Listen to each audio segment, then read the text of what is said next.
जिलों में रोज करीब 250 नियोजित शिक्षकों की काउंसलिंग हो रही है। 1,87,000 शिक्षकों की काउंसलिंग होने में अभी और समय लगेंगे।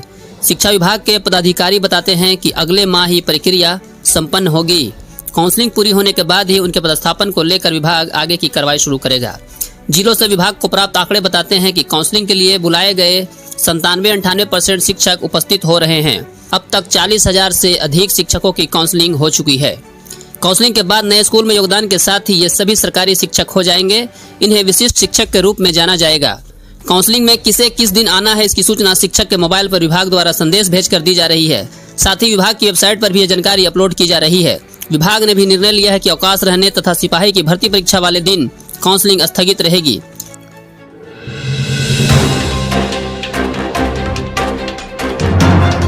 शिक्षा विभाग प्रतिमाह प्रत्येक प्रखंड में उत्कृष्ट प्रदर्शन करने वाले किसी एक शिक्षक, एक प्रतिभाशाली छात्र व छात्रा का चयन कर उन्हें सम्मानित करेगा। सम्मान शिक्षा विभाग के अपर मुख्य सचिव व प्रधान सचिव द्वारा दिया जाएगा। जल्द ही शिक्षा विभाग चयन प्रक्रिया की विस्तृत जानकारी उपलब्ध कराएगा।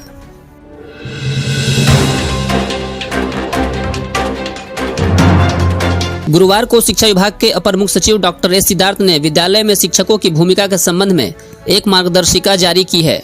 यह 5 श्रेणियों क्रमशः छात्र स्वरूप, विद्यालय प्रबंधन, कक्षा प्रबंधन, छात्र प्रबंधन और अभिभावक प्रबंधन के संबंध में है। यह विशेष रूप से कहा गया है कि किसी भी परिस्थिति में शारीरिक दंड का प्रयोग नहीं किया जाना चाहिए। यह बच्चे के व्यवहार को नकारात्मक रूप से प्रभावित करता है। शिक्षकों को यह सुनिश्चित कराना है कि विद्यालय बच्चे निर्धारित पोशाक में आएं और सभी विषयों की पाठ्य पुस्तकें उनके पास रहें। विद्यालय प्रबंधन शीर्ष के तहत यह कहा गया है कि शिक्षक कक्षा प्रारंभ होने से 10 मिनट पहले विद्यालय आएंगे और इस शिक्षा कोष ऐप के माध्यम से अपनी हाजिरी बनाएंगे।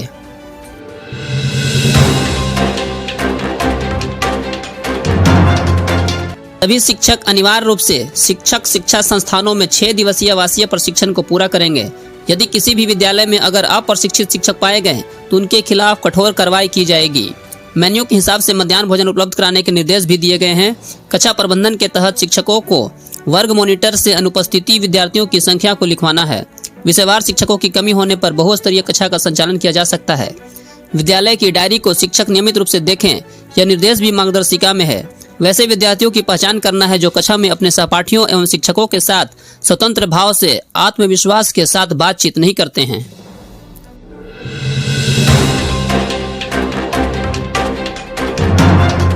शिक्षा कोष पोर्टल पर डाटा अपलोड नहीं करने के मामले में शिक्षा विभाग के कार्रवाई के आदेश के बाद प्राइवेट स्कूलों में खलबली मची हुई है।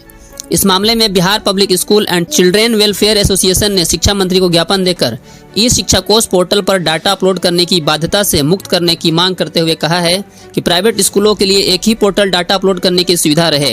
एसोसिएशन के राष्ट्रीय अध्यक्ष डॉक्टर DK सिंह ने ई शिक्षा कोष पोर्टल पर डाटा अपलोड नहीं करने पर प्राइवेट स्कूलों को दी जा रही चेतावनी का विरोध किया है।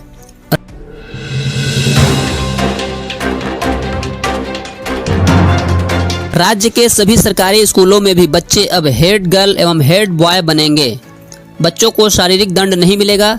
अगर बच्चे लगातार 3 दिन तक स्कूल नहीं आएंगे तो उनके अभिभावक को खबर की जाएगी। उसके बाद भी नहीं आने पर शिक्षक बच्चे के घर जाएंगे। ये प्रावधान राज्य के सरकारी स्कूलों के लिए लागू किए गए छात्र प्रबंधन एवं अभिभावक प्रबंधन में किए गए हैं। छात्र प्रबंधन में किए गए प्रावधानों के तहत चेतना सत्र में बच्चों की सहभागिता होगी। नियमित रूप से हेड गर्ल एवं हेड बॉय का चयन होगा। बारी बारी बच्चों को मौका दिया जाएगा। 4 समूहों में बांटकर बच्चे प्रतियोगिताओं में शामिल किए जाएंगे।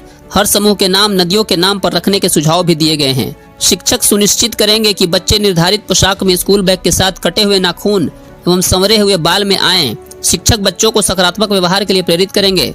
अपेक्षाकृत रूप से कमजोर बच्चे बेहतर प्रदर्शन करने वाले बच्चों के साथ पहली पंक्ति में बैठेंगे।